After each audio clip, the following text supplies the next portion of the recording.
Welcome to the competitive review, where unlike my competition, my opinions are facts. I'm Khonjin, and this is A Hat in Time.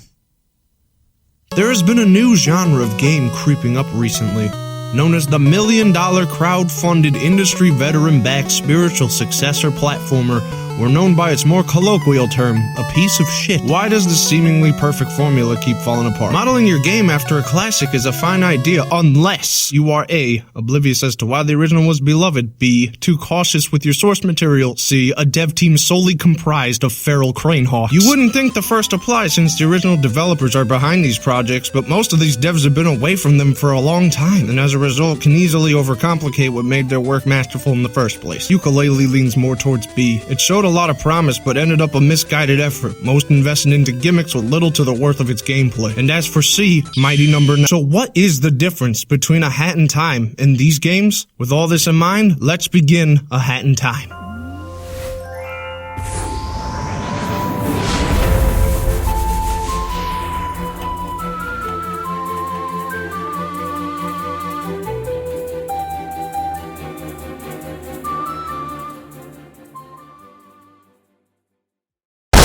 The audio is pretty good until someone opens their mouth. The voice acting sucks, there's no way around it. It's strangely the main characters who suffer the most. The delivery ranges from annoying to revolting. Who was the director? Who was in charge of that? Oh, yeah, that'll do it. It also doesn't help that every line is paired with speech bubbles, which is never a good Khonjin. I get it, the voice acting sucks. Why are you focusing so much on this detail?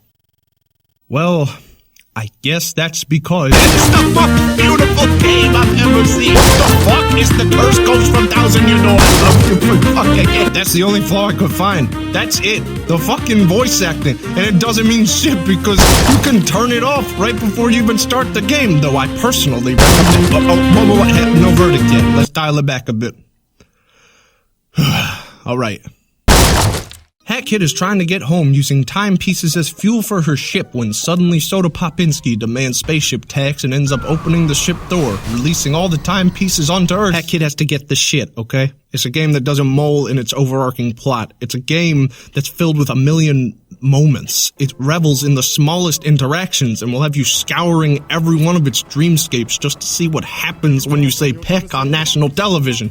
It's one of those games where you will be walking and some assholes like, it's one of those games where the curse ghost from Paper Mario, 1,000 Year Door, is a main fucking character. The writing was given a lot of care, reminiscent of Earthbound, where every single person you talk to just has something funny or clever to say. It's something I haven't seen in many years. I guess this is for our blind viewers. A Hat in Time is a vibrant medley of visual cues from the games that inspired it, and those games are Sunshine and Wind Waker, make no mistake about it. When I started this review, I wanted to avoid drawing too many comparisons to ensure the focus was on this game and this game only. Then I played the game for 3 seconds. Oh, this is my favorite thing to do in Sunshine. Oh, the forest critter. That could mean anything. Are you fucking kidding me? They don't even care. It's just Sunshine. I quickly realized that not talking about them would be to the game's detriment, because it certainly has no qualms with where it came from. It doesn't beg you to remember the past games. It just says, this is us. This is where we are. Even more impressive, these huge worlds you visit are visually diverse. You get lost, not because everything is samey, but because everything is enthralling. I only ever found myself confused in a few select moments in Subcon, and for a game to achieve such consistency is an achievement in its own right.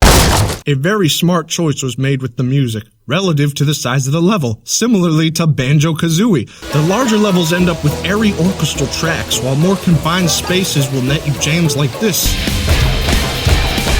You go into town and it's all... Then you go to the beach and it's all... It reeks of atmosphere. Where things fall apart, as mentioned before, is the voice acting, but there are actually 2 remedies to this. You can simply turn the voices off, or go with my personal favorite option. There's a merchant in each level.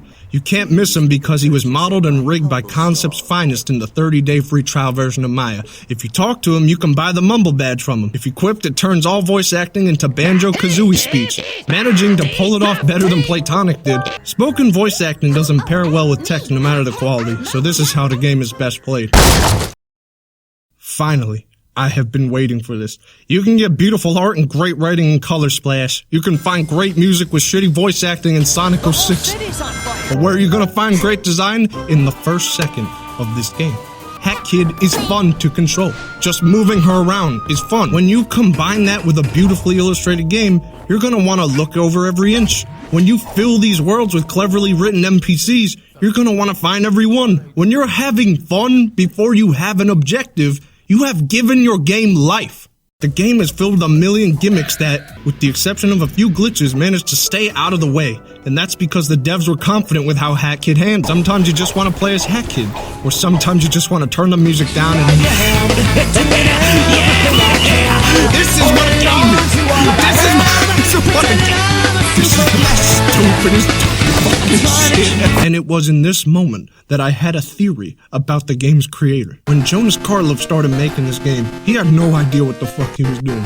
He just sat on his ass playing video games all day, stopping occasionally to say, "This is a fun game thing," and then throwing it into his game. He repeated this process for 6,000 years until A Hat in Time was made.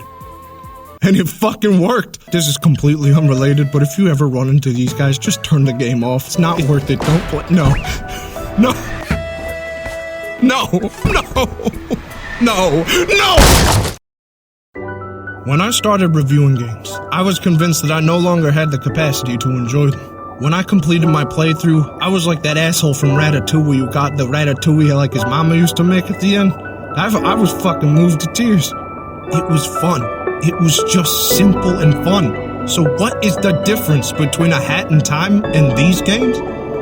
The answer is $6,343,870.04, no industry vets, a JonTron cameo, and one of the finest platformers ever made. This is a game that borrows a lot from its predecessors and ends up surpassing it. It knows exactly what it's supposed to be, and gamers are better off for it.